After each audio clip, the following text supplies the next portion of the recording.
The Deformed of Zora. The Valley of Zora in western New York is so surrounded by hills that its discoverers, a religious people, who gave it a name from Scripture, said, "This is Zor. It is impregnable. From here we will never go."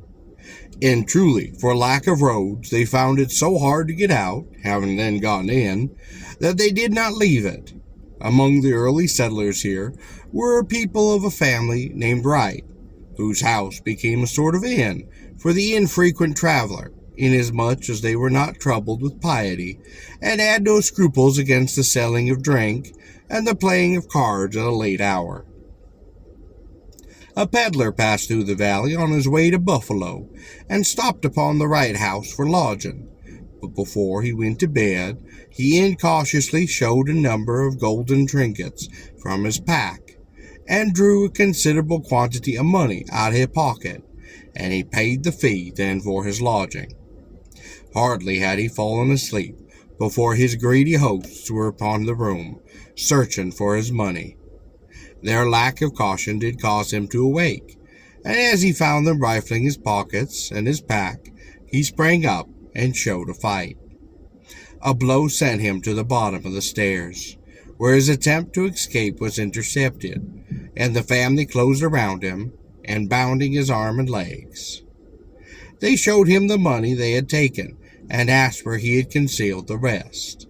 He vowed then that it was all that he had, but they insisted that he had more, and seizing a knife from the table, the elder Wright slashed off one of his toes, to then make him confess.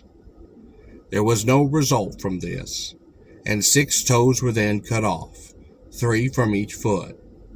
Then, in disgust, the unhappy peddler was knocked upon the head and flung through a trap door into a shallow cellar.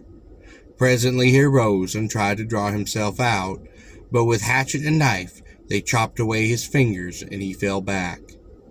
Even the women of the Wrights shared in this work, and leaned forward to gaze into the cellar to see if he might yet be dead. While listening, they heard a man invoke the curse of the heavens upon them. He asked that they should wear the mark of crime even unto their 4th generation, by coming unto the world deformed and mutilated as he was then. This was so.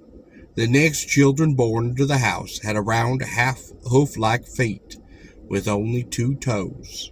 Their hands had tapered from the wrist into a single long finger, and in time there were 20 people so deformed in the valley. The so-called crab-clawed Zorites is what they were called.